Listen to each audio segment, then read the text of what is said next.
Hello, welcome everyone to July's Why webinar series.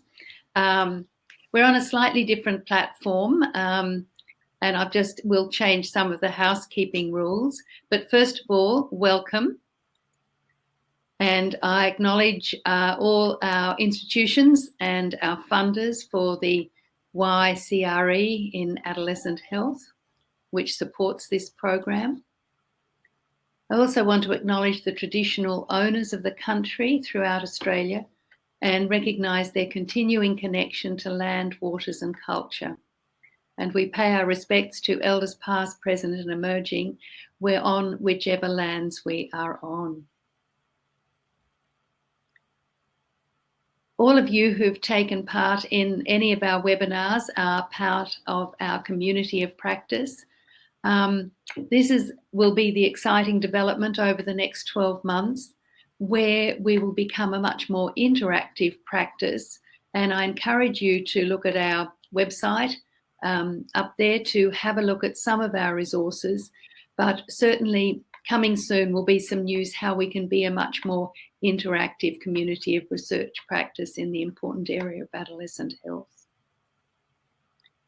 Now, during the webinar, everyone's microphone is muted, video switched off, and slightly different to previously, we just have the chat function, which is up on the top right-hand corner at the left, and I'll ask you to put comments or questions in there, and those questions will be put up at the end of the seminar.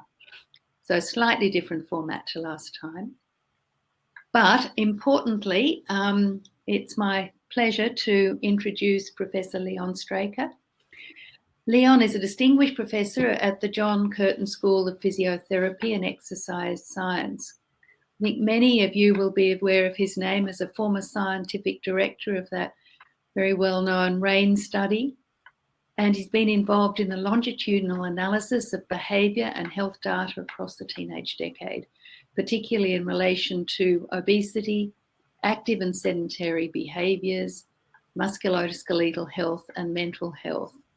And so Leon is going to be talking to us today about physical activity, and he's the best person to be doing that. So welcome, Leon. Thanks very much, Kate. Hello everybody, and I'd like to start by acknowledging that Curtin University Perth campus is on the traditional lands of the Whadjuk Noongar people and pay respect to their elders past, present and future. I'd also like to say that the presentation today is targeted at the adolescents in the audience, and for those adults who are researchers or practitioners or policymakers, I'm hoping there'll be some interesting information for you in your care, research and service for young people from today's seminar. I'd also like to thank the colleagues that have worked with me on the Raine Study projects that I'll be presenting later, and also on a project in a particular school in Perth, and also the researchers on the Active Healthy Kids Australia, which is a national advocacy group promoting physical activity for young people. So the health benefits of physical activity are known to be important for people at all ages, including those adolescents. And the benefits include things for improved physical health, better socio-emotional well-being, better cognitive function and enhanced academic achievement. When we're talking about physical activity, I want to give a few definitions so we're all understanding it to be the same thing. Physical activity is often defined by the type of movement activity that it is, but also by the intensity of that movement. And so that's presented as related to the amount of energy that people expend doing activity. And because different sized bodies use different amounts of energy for performing the same task, we tend to make this relative to each individual. So the amount of energy that you expend while you're lying down resting is called 1 MET. And so we define sort of sedentary physical activity as being sort of less than 1.5 times the amount of energy you spend while you're lying down resting. So that would include things like sitting and reading. Then there's light activity, which is less than 3 METs, which is things like walking and doing easy house chores. Moderate activity, which is less than 6 times the amount of energy you spend sort of when you're resting, and that's things like brisk walking or mowing the lawn. And vigorous physical activity, which is more than 6 METs, which is things like running and shoveling sand. And to make that, because you don't have a MET meter on you when you're moving, then to make that sort of easy to work out, when you're doing light activity, you can continue the conversation quite easily, but when you're doing vigorous activity, you can't make a whole long sentence. In addition to the intensity level, physical activity is often defined by the purpose or the domain of that activity. And so the first one people think of when thinking about physical activity is organised activity like sport. But actually a really important type of physical activity for young people in particular is free play. Another important type of physical activity is transport, and that will be commuting to school or to the shops and things like that. Physical activity in daily life can also be important, and that's doing chores. And then there's occupational physical activity. You know, the occupation for most adolescents is a student, and so studying is part of that sedentary activity often when you're sitting down, but they may also be performing part-time jobs, and that may be more physically demanding.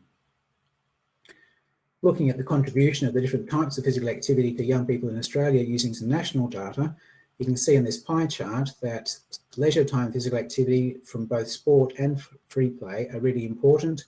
Transport using a walking or using a bike are a smaller component, and chores are an even smaller component.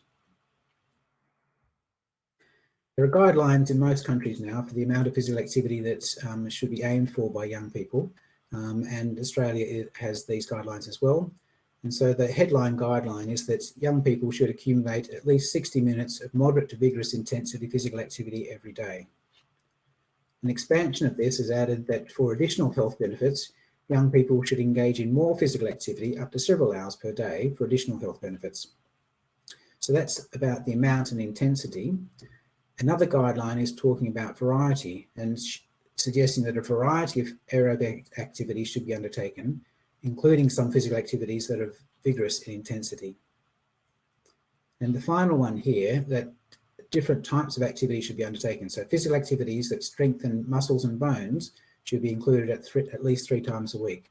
So this is more resistance type exercise where you're lifting a body weight or pushing against something hard to build muscles and bones.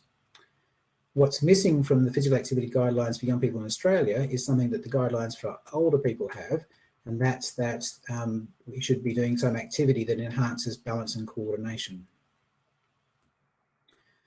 There are also guidelines in Australia and internationally about the sedentary end of activity, so sedentary behaviour guidelines. And these guidelines say to minimise time spent sedentary every day and to break up long periods of sitting as much as possible. And a lot of the prior research is focused on screen time with young people in particular. And so there's a guideline to suggest limiting screen time for entertainment purposes to no more than 2 hours per day. So these are the guidelines that Australia and many countries have to suggest what's the appropriate amount and type of physical activity young people should be engaged in. Let's just have a look at, as a whole of the population of Australian young people, how are we doing? So the Australian Active Healthy Kids Australia does a report card every few years that collates all the available data on young people in Australia and gives them a report, gives the nation a report card, much like a child gets a report card at school. And you can see for the 2 indicators of overall physical activity levels and for screen time, Australia has consistently been scoring a D-, which suggests that less than a third of young people in Australia are actually meeting these guidelines. And that's despite us doing quite well in the proportion of young people doing organised sport and physical activity. We get a B- as a nation for that. So let's just have a look at what happens with meeting guidelines over time.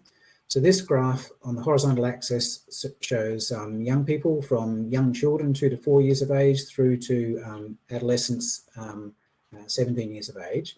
And on the horizontal axis is the proportion of that age group that are meeting the physical activity, moderate and vigorous activity guidelines. And you can see that the proportion of the population meeting those guidelines decreases over time, and adolescence is clearly a problematic time for people to be meeting the guidelines. In terms of sports participation, adolescence is also an issue. So this graph shows age groups again, but this time from 4 right through to older than 85. and the proportion of people that are regularly engaged in sports activity. And you can see that during younger childhood periods, there's quite a high proportion of Australian children that are engaged in sports. But during adolescent period highlighted here, it's dropped dramatically and falls as people go into young adulthood, and is very low all the way through adulthood until kicking up until you're 75. So there's a chance for us in the future. This is a similar graph on the proportion of the Australian children and young people meeting screen time guidelines. And over this adolescent period, again, you can see that there's been a lower level of the Australian population meeting those guidelines. So all of the data we've looked at so far is treating all Australian young people as belonging to the same group. But actually we have some knowledge that not every young person in Australia follows the same pathway in terms of participation in physical activity over their childhood, adolescence and into adulthood. But to actually understand how those pathways go, we need to have data from the same people over a long period of time. So we need a very special type of study to do that. We're very fortunate in Australia to have access to a study called the Raine Study, which has followed several thousand families from when the young people were 18-week-old fetuses in their mother's womb up until they're now 30 years of age. And using data that's been collected at regular time points from these families, we've been able to look at their participation in physical activity, sports and sedentary behaviour, and how that relates to their health outcomes as either late adolescents or as young adults. So I'm going to show you three different trajectory analyses that were done, and these are going to be about physical activity, sports participation and TV viewing. So this graph on the horizontal axis is the age of the young people from 8 years of age through to 17 years of age. And on the vertical axis is how relatively active they were compared to their peers. So parents were asked to report whether their child or adolescent were less active than their peers, about the same, or more active than their peers. And some of those people that I mentioned in the acknowledgements early on are very competent in doing advanced statistical analysis that I can't do, and can create groups of individuals that follow the same sort of pathway in terms of their physical activity across childhood and adolescence. And when it comes to this very crude measure about relative physical activity to their peers, you can see there's three groups here. There's this blue group, which is repeatedly less active than their peers, the green group that's about equally active as their peers, and the red group that's relatively more active than their peers. But there isn't a change between the groups over time. People seem to stay in the same relative position to their peers, acknowledging that overall, all of the age group, all of the adolescents are doing less activity as a whole. If you look at sports participation though, the trajectories or the pathways that people follow over childhood and adolescence are actually a lot more interesting. So this graph on the horizontal axis, you can see it goes from 5 years through to 17 years of age. And on the vertical axis is the proportion of young people participating regularly in sports. And this is just looking at females to start with. The red line shows those that are regularly and consistently participating in sports. The blue line shows those that are not participating in sports. And then you've got this green line where they had a high percentage participating in sports early on and then dropped out of sports in adolescence. So that's clearly a group that we're concerned about, that they were physically active through sports participation as a child, but coming into adulthood, they have dropped out of that participation.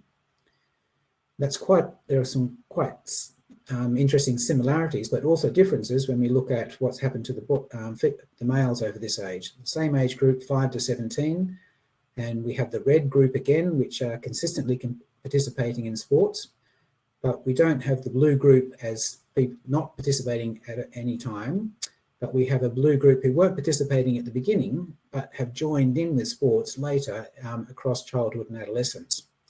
And then we also have this green group who are participating in sports in childhood, but in adolescence dropped out. Lastly, we're looking at the trajectories, this time of the age groups going from 5 all the way through to 20 years of age, and how much TV they were watching over that time. And we have this red group that were consistently watching lower levels of TV. the blue group that was consistently watching high levels of TV, but then you've got this green group that had an increasing amount of TV viewing through adolescence compared to being watching a low level of TV during childhood. So that's really interesting, but one of the things to watch out for in this space is that this data was collected in the first decade of this century, and we know that there's been substantial changes, particularly in screen technology in the first and second decades of this century. So adolescents actually may not be watching TV anymore, but they may be using mobile touchscreen devices like phones, tablets, and laptop computers. So I'd just like to show you some trajectories of screen use that was taken a decade after this in a school with a bring your own device policy. So this graph goes through from year 5 to year 12. So that's about 10-year-olds on the left through to 17-year-olds on the right. And the vertical axis is the amount of time spent using different types of screens. So the dark line is the combination of all the different types of screens. And if you look over at adolescence, there's some really interesting things happening with different types of screens. And so you can see this green dotted line here that was quite high during primary school and the first part of high school. But in the transition from year 9 through to the senior years, you can see that the use of tablet computers declines, and it's replaced by this purple line, which is laptop computers. And if we just look at that yellow line there, that's mobile phone use. And you can see that that's pretty much increased over age groups all the way through to the end with a slight drop off in year 12. But actually it's even more interesting than that, because if you break that down by males and females, females actually reduce the amount of time they spend on mobile phones substantially in year 12 compared to year 11, whereas in males there isn't a great reduction in that. This was a survey, and we did some qualitative work following this up to try to work out why this was happening. And what the girls were telling us is that they reduced using social media during year 12 to focus on academic studies. And what the boys told us was that they increased their social media use during year 12, but actually their social media use was targeted towards their schoolwork. They're asking, what assignment was I supposed to be doing? Where do I find that resource that they talked about? So it was quite interesting to see there were not just time differences, but also gender differences in how screens were being used. So going back to the Raine study now and looking through those different trajectories which followed the pathways that different groups of young people in the Raine study followed over childhood into adolescence. So this was the first set of trajectories that we looked at a few minutes ago, talking about relative physical activity. We were able to look at those three groups and look at different measures of physical and mental health and cognitive function as young adults. And so the adolescents and young people in that red group who were consistently more active had lower body fat. The males had lower systolic blood pressure. Both males and females had less other health disorders. They had better mental health self-ratings. In males, they had lower depression symptoms, and both males and females had better cognitive function as measured by reaction tasks. And so you can see across this whole pathway from childhood to adolescence, consistently being physically active in the Raine study was related to better physical, mental health and cognitive function, like it has been in other less longitudinal studies. Looking at those trajectories for sports participation, those red groups of more consistent participation and the purple group in the boys where they joined sports participation for adolescents, those groups had more lean body mass, they had better physical health self-ratings, and that group in green who dropped out from sports from childhood through into adolescence had higher levels of depression symptoms. So sports participation was related to beneficial outcomes in terms of health for males and females across that time period. Lastly, looking at TV viewing trajectories, those young people in the groups that had lower levels of TV had lower body fat, but it wasn't related to differences in depression, anxiety, or stress symptoms, but it was related to having better bones, stronger bones. So we'd seen this graph before that moderate and vigorous physical activity over adolescence declined. And what we'd really like to do at a population level is to reverse that decline, to have the whole population sort of more physically active, so more young people are getting the benefits of being regularly physically active. But what you've just seen from those trajectory studies is that we can't look at young people as being all following the same pathway through childhood and adolescence, and that we need to look at the different pathways that they're following and try to provide support and information for the different sorts of issues that those different groups of people are having. One of the things that we need to consider at a community level is risk. And this is data that's drawn from the UK but reimagined in a small river town on the Murray River in South Australia. And a grandfather who would be 8 years old in 1919 was able to walk within a 10-kilometre radius of their house back then. A grandfather, sorry, that's great-grandfather, a grandfather, aged 10 in about 1950, was allowed to explore up to 5 kilometres away from home along the Murray River. The mum, who was aged 8 in 1970, was allowed to walk to the local creek 2.5 kilometres away, and yet the son, who's now aged 8, is only allowed to walk on his own to the end of his own street, which is less than a kilometre away. So we have this reducing roam area where, as a community and as parents, we're comfortable to let our young people wander unattended on their own, and that's restricting the amount of movement and physical activity that they may be getting. And we can see a similar sort of related aspect to that in the proportion of children who are transporting to school in an active way. So that's either by bike or walking or scootering. And this is data highlighted from Australia and a few other countries from back in 1970 right through to the last decade. And you can see the steady decline in the proportion of young people getting to school in an active manner. So in 1970, it was about 2/3 of Australian children, and now it's down to about 1/3 of Australian children. When we talk to families about why that's the case, the dangers of traffic and the risks associated with traffic are often the reason cited. And yet if you cycle or drive or walk past a school during school holidays, there's hardly any traffic. So we have a sort of vicious circle happening where people are worried about traffic, so they drive to school, and that creates the traffic that makes them worried about the traffic.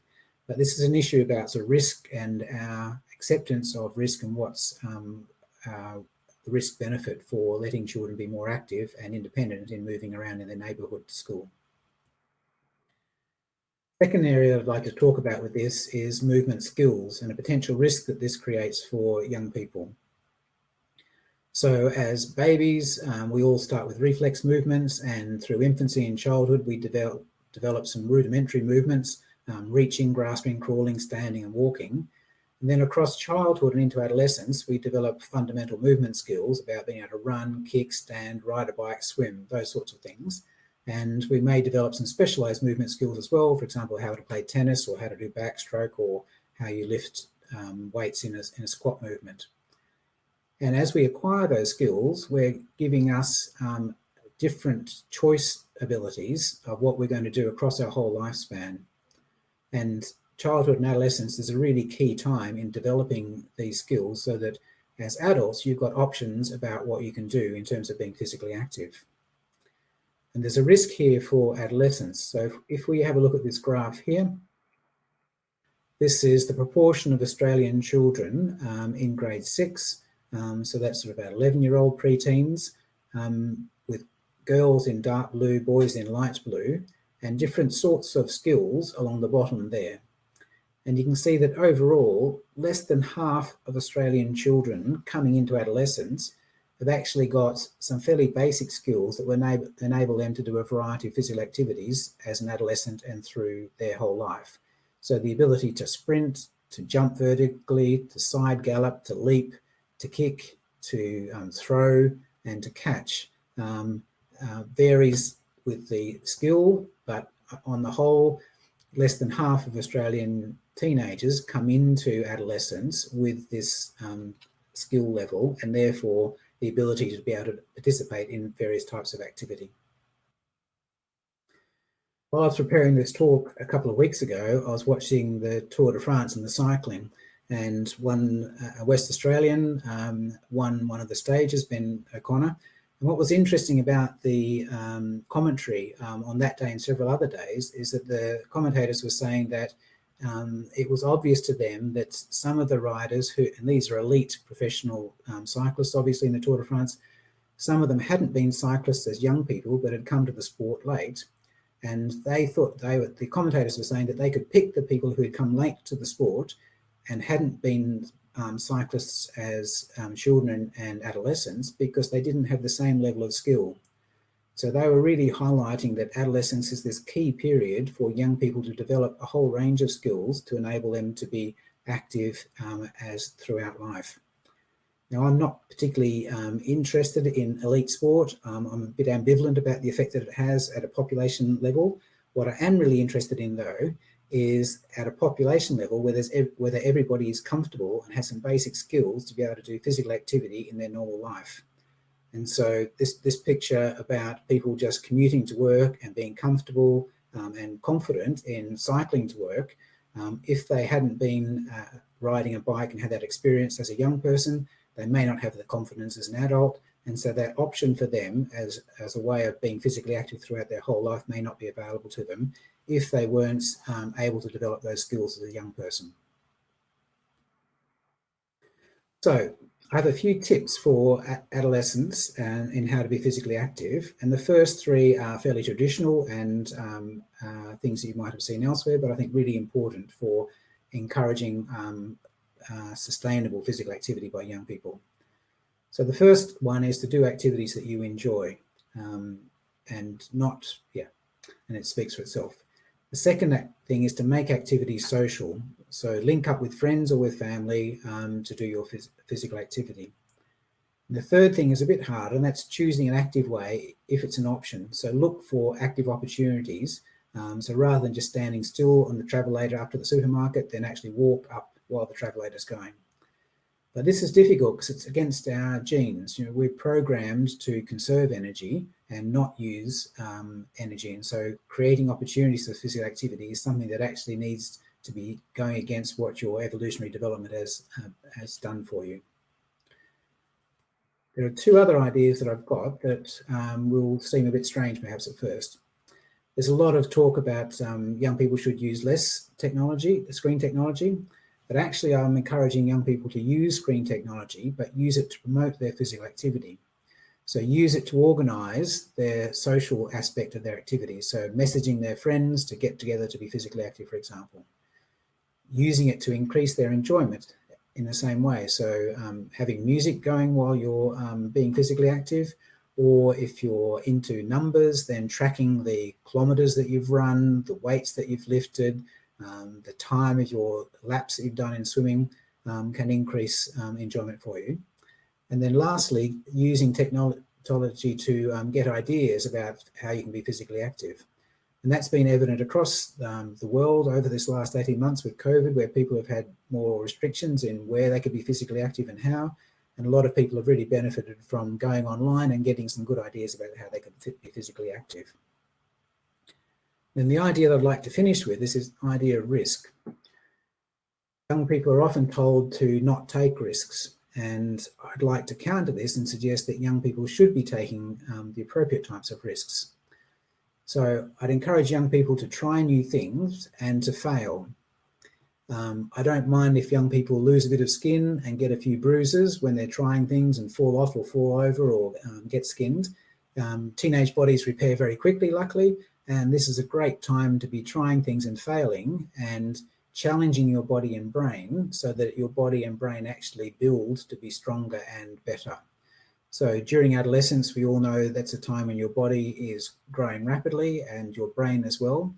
If you challenge it in terms of the physical stresses and the complexity of the movement and the coordination required, then both your body's capability in terms of a musculoskeletal sense, the muscle and bones, but also in a brain-to-body connection sense, the neuromuscular component of your coordination will improve as well. And adolescence is a really good time to work out what you like and don't like in terms of physical activity. And perhaps one of the key aspects during adolescence is in a time when young people are wanting to take more control over their lives and what they're doing. What they do in terms of physical activity can be something that they can take control over and take on that leadership for themselves on. So in conclusion, physical activity is critical for healthy development over adolescence. It's something that adolescents can control for themselves, and it can help with many of the issues that arise for young people during this period of change. So adolescence is the time to build good bodies and good brains and to learn lifelong skills to enable lifelong activity participation. For those that are interested, the references that are cited during the slides are in the list there. And I'd like to finish by thanking you very much. Thanks. Thank you, Leon, for a fantastic presentation. I'm sure that, well, there are lots of questions actually, but I think you've really given us a really, I think, clear explanation for the fact that we're probably not thinking about physical activity in a nuanced and complex form, and that probably makes the guidelines seem rather naive at the best of times, because just telling someone to do moderate activity always seems to me a little bit of a problem, because often the young people I speak to have no idea what I might mean by that.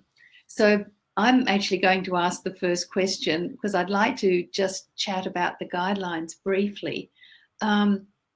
How do you think our guidelines for physical activity could be improved for adolescents? And do they really have any empirical basis? Okay, short answer, yes, they could be improved, and there is some empirical basis. But the long answer is, I think what would be really useful in terms of the development of guidelines is greater involvement in young people in doing that.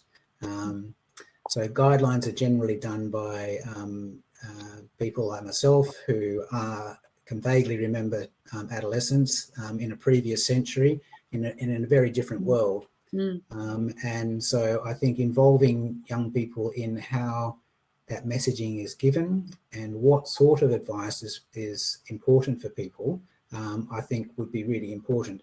And we've had an example of that with the screen time guidelines that have been revised over the last couple of years in Australia. Lots of the evidence base for that was from TV use in the previous century, rather than being about mobile touchscreen device use as what screen use is now for teenagers. TV forms a very limited part of screen use for most teenagers in Australia now, and it's their phones and mainly, and then or either tablets or laptops that they're probably using for school as their secondary use. And so actually having better information about that across the broad spectrum of health issues. There's been quite a focus in screen use on mental health, which is appropriate, but all of the sedentary things are also related to physical health. And whether you're reading a book on a screen or reading a book from paper probably doesn't have any physical difference on your effect. And yet we demonize reading on a screen and glorify reading from paper, yet its cognitive benefit and its physical harm are probably equal. And so having better contemporary evidence about what contemporary practices are by young people, both in terms of screen use, but also in what sorts of physical activities they do. In Australia, we are fairly hung up on sports, and that's particularly evident in this current couple of weeks at the moment with the Olympics going on. And you saw from that national report card earlier that actually Australia does pretty well in terms of having kids involved in sport. But then you saw that graph that showed what happened after childhood and through life, that we had this huge drop-off in sports participation. And so getting that transition for young people to be able to go from things they enjoyed as a child to things that they're going to enjoy as a young adult that they can keep on going through with life, I don't think we do very well with yet. And so potentially finding better examples of practical things that young people can do to be physically active that are a bit different to what we've regularly told them to do, I think is going to be really important. Thank you. And Leon, I'm going to continue there. We've got a question from Paris. How frequently do they review the guidelines, given these differences that you've talked about?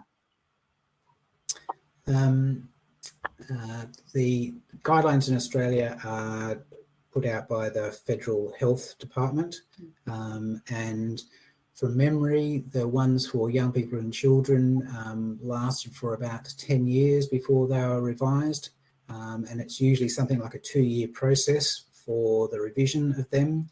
And so, and then the research, the evidence base they're looking at for that is probably a year or two old by the time it's revised. And so it's probably sort of, as soon as the guidelines come out, they're probably looking at 4 or 5-year-old data as their basis, as the most recent evidence. And so particularly in this last decade, that's been really important with the change in technology for screen stuff. And in particular, the sort of physical activity lifestyles of Australian children probably haven't changed so dramatically, but the screen stuff has really changed dramatically since iPhones came out in 2007 and iPads in 2010, and widespread broadband access to be connected anywhere, anytime is sort of really different now. Thank you.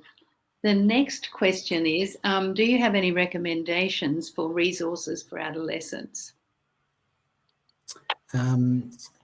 There's a really, well, I haven't actually. I've been working with the Raising Children Network, which has very good resources for parenting. And the project we've been doing with them is at the other end of childhood for very young children. They've got some excellent resources for children before school and during sort of primary school age. I haven't actually had a look at where they've got resources for teenagers, but that would be the place that I'd first go to look at as a place that has very good, practical, evidence-based information that's appropriate for an Australian setting.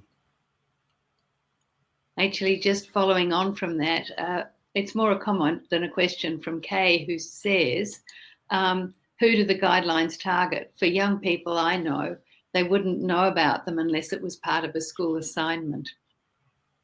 Yeah, and I think that comes back to the messaging and what message and how we distribute that, because I can totally understand that, you know, what ordinary person is going to be going to a health department website and looking up guidelines for that.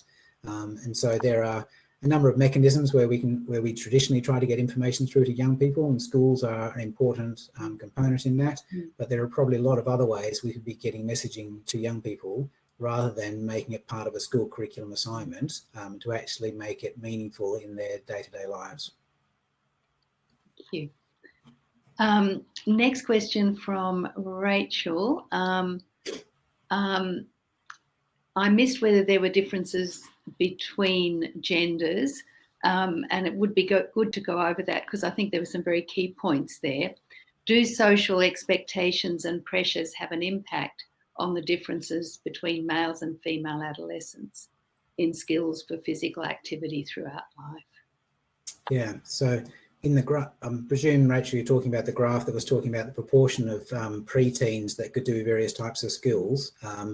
And there are very large differences in males and females for some types of skills, and they're particularly around the what's called object-oriented. So catching, kicking and throwing, there are quite differences in those, whereas the with boys having a higher proportion of boys having that skill than girls, and compared to the sort of sideways skipping type movements where more girls can do that than boys. And if you look at playgrounds of 15 years ago, then that makes sense. I think one of the positive things that's happened in Australia in the last decade has been the rise of both boys and girls playing a lot of organised sports, things like cricket and Australian rules football. Coming from West Australia, they're the sort of two main football codes, and summer and winter sports.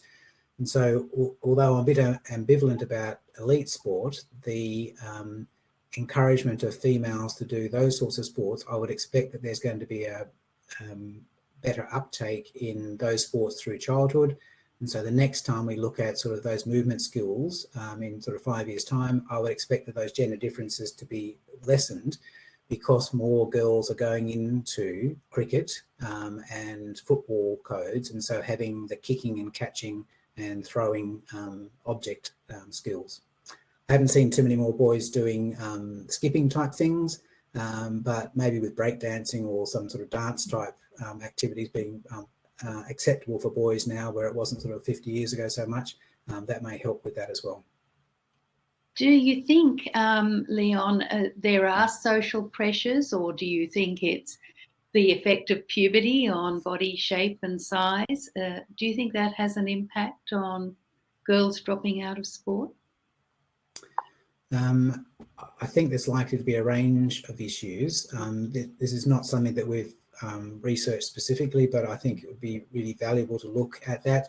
There are social expectations, body image issues. In the past, there's been the issue about what the range of sports that's acceptable and offered to girls versus boys. And so what I was just saying there is that the range is expanding, I think, for girls, but there's still quite a large focus on team organised sports rather than other sorts of things that could go through life, both for boys and girls. And that drop-off that you saw from adolescence to adulthood with sports participation is something that sporting bodies in Australia are quite cognizant about, and they're really trying to expand the common perception of sport being something not just about a team sport, but things like bushwalking, for example, and sort of, we don't traditionally think of that as sport, but Sporting Australia is sort of looking at that as something that they're wanting to try to promote, because they can see that it is something that people continue throughout life. You know, Australian rules football is not something that I can do easily at my age now, even though I enjoyed it as a young person. And so trying to find activities that aren't necessarily the ones that we've traditionally done with young people, but are more lifelong capacity skill development that people can continue to do without their life, I think will be really useful for both males and for females. Thank you. Now, the next question is quite topical from Sharon. And Sharon asks, are there any tips for vigorous lockdown activities in a small yard or inside? Which I think is really important as we see the mood and well-being of young people really dramatically decreasing over the last year. Yeah, the being restrained within a room or a house or a small radius around a building is what we do when people have done something bad in society and we restrict their movement. And so that's happening to large groups of populations in Australia and internationally for prolonged periods of time, with pretty clear impacts on their physical and mental health directly. And that's for all age groups and particularly across adolescence. And so one of the things I think has been talked about as being quite successful for young people is to actually use screen technology to not only maintain their social relationships, because that's a really important period for them when they're transitioning away from family support to peer support. And even if you can't go and visit your friends, you can still have that social contact with them.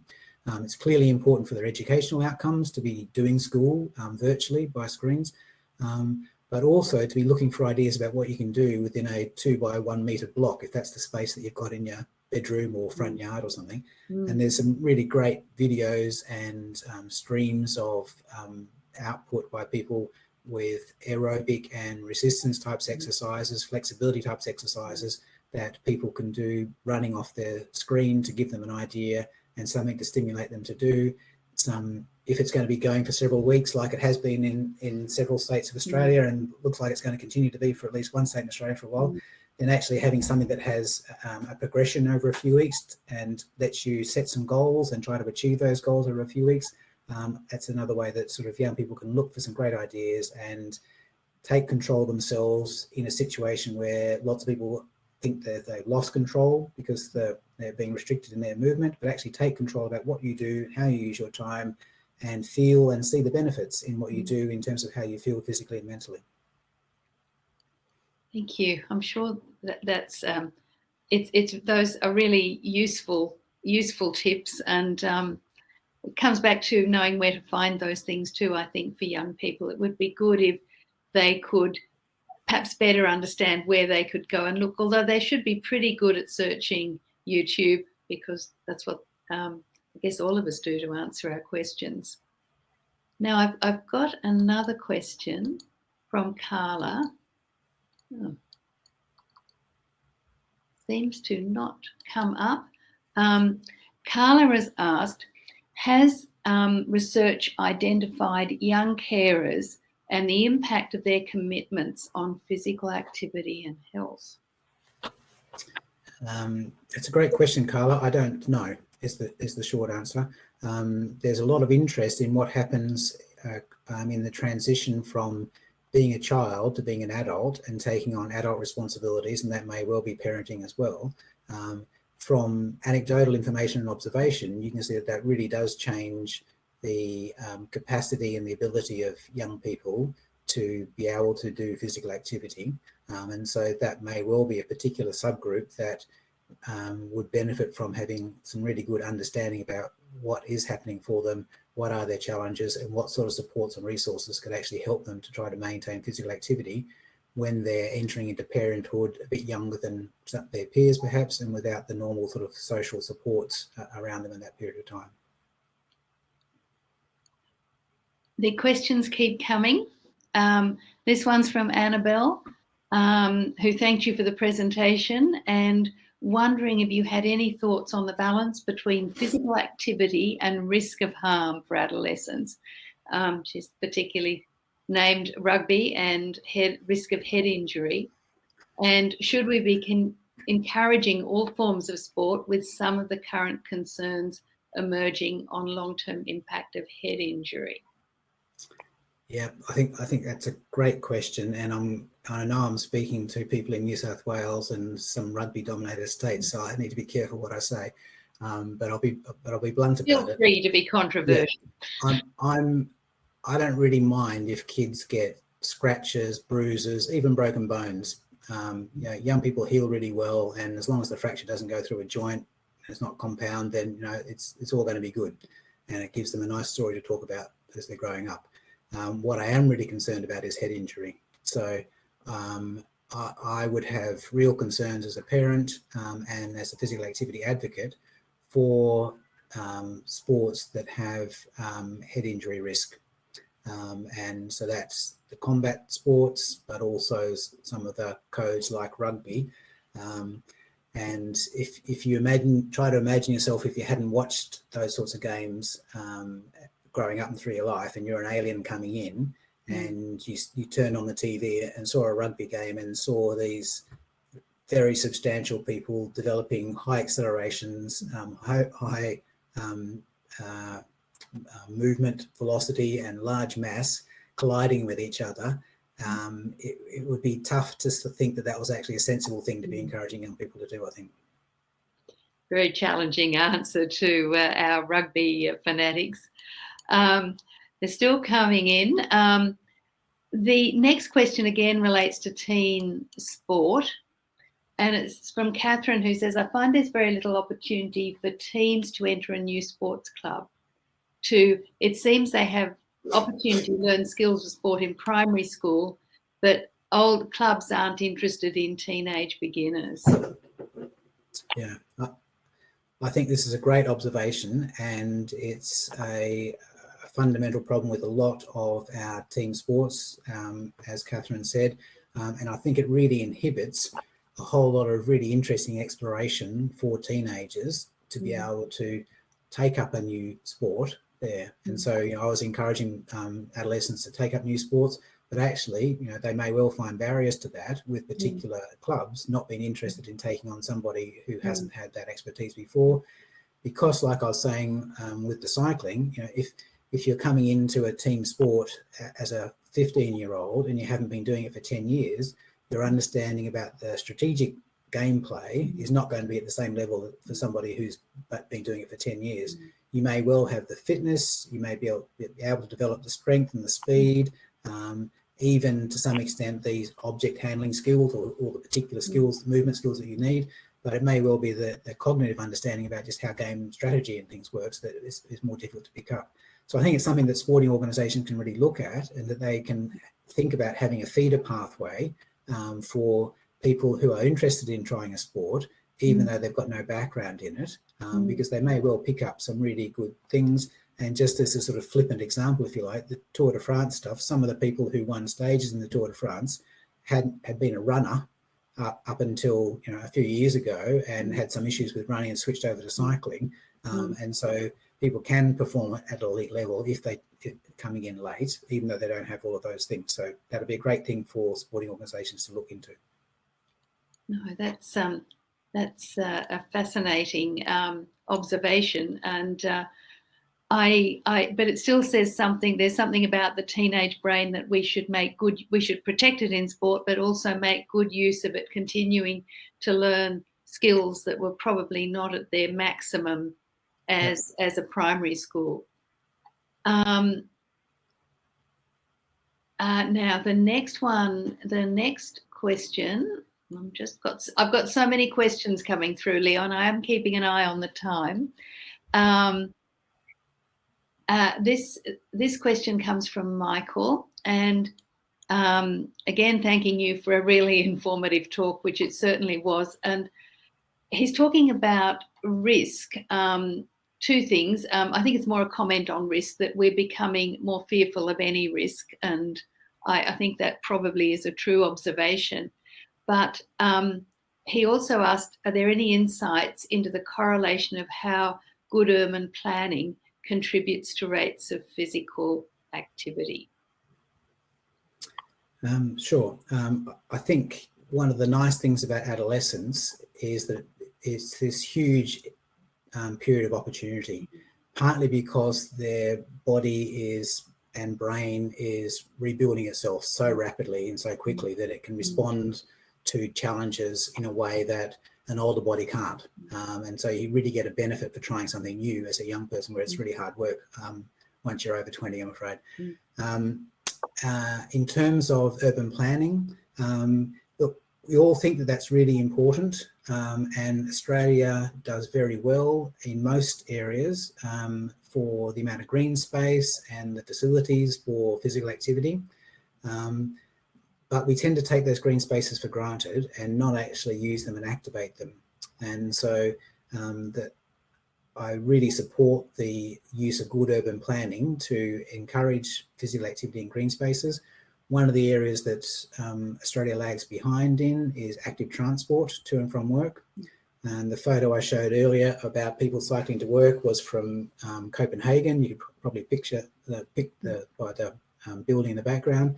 But the facilities there, compared to the facilities in capital cities in Australia in particular, to make safe cycling to and from work. We're not talking about elite athletes. We're not talking about lycra. We're talking about just getting to and from work in a efficient way that helps your body and brain, helps the planet at the same time, has all these great benefits. And all you really need is a dedicated lane with a bit of a barrier between you and 2 tons of metal coming past at 60 kilometres an hour. And so I think that's the area where there can be great advances in Australia. We've got, in terms of enabling young people and of every age to be out moving around more as our population increases, people living in cities increases. Getting around by cars just isn't sensible anymore because you get gridlock, but actually getting around by bike or by walking or by scootering is a sensible way. So I think we can do quite a lot with that. In terms of green spaces, I think we probably need to talk to young people about why they don't bother going there. And what I've seen in terms of information coming through from young people is that potentially we can use technology to activate those green spaces to be something that's more than is there, and make it something that is enjoyable and interesting and desirable for them, rather than as a community us thinking, well, they've got a square kilometre of green lawn there, why don't they go and be active? And I think they probably need a bit more encouragement than that.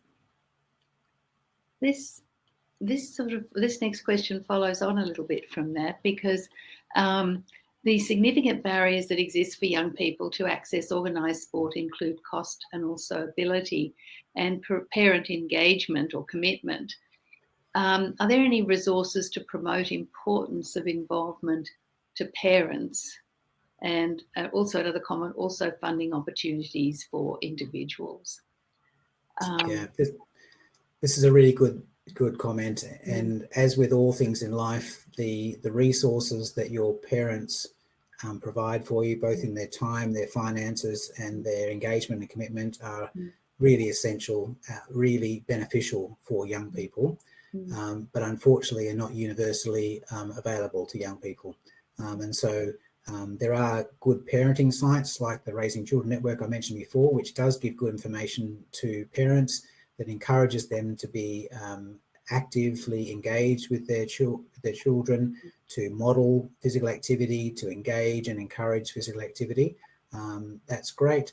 There's quite a lot of the sports codes have done quite a lot over the last couple of decades in terms of training for parents in what's an appropriate way to behave when your child is participating in a sport in front of you. And you may well have all seen some good examples about inappropriate behaviour by parents on the sidelines, but a lot of codes have done quite a good job over the last couple of decades to improve that. In terms of funding opportunities, there are different schemes available to try to support covering the cost of participating in a sport, for example, and local councils, local sporting organisations. Some government grants are also available. That they come and go and they vary from place to place, but there are some opportunities there. But again, you know, it takes some effort to try to track down what those opportunities are. So how do we make it apparent to adolescents what the opportunities are if their parents haven't got the time, or they're both working, haven't got the capacity to actually assist them, haven't got the finances? How can a young person find out where those resources are to enable them to take control and do the sport that they'd like to do, even if the sign-up fee is $200 or whatever? I think we're almost, questions keep coming in, but I'm going to make this the last one. And this is from Michelle. Do you think uniform plays a role in the gender differences, with often teen girls' uniforms not ideal for lunchtime physical activities, just only scheduled sport in their special sports uniform? Yeah, and this is a great comment, and there's been a bit of discussion in news media this week by elite female athletes being chastised by judges within a sporting event in the UK for not wearing appropriate clothing, and other elite athletes complaining about the sports organisation rules about the clothing they should wear. And I echo the words of the elite athlete that was saying that, you know, female athletes should be able to wear clothes that they feel comfortable being active in. And whether that's elite or anybody or at school, the clothes need to be appropriate. If you look historically, you know, we made women wear long dresses and bustles and corsets and expected them to play tennis and stuff like that. And that's just looks laughable now. But to some extent, some of those restrictions still apply in terms of the rules around clothing for males and females in sports don't seem to be fair, but they should be about enabling the participant to feel comfortable and to be able to do the sport. Well, look, I think it's time to wrap up question time. Leon, thank you for your expertise and obviously a fascinating talk, which was so interesting to the whole audience. I thank everyone who attended today and remind you that this session has been recorded as well. Leon, our thanks again. Thanks, everyone. Bye-bye. Bye.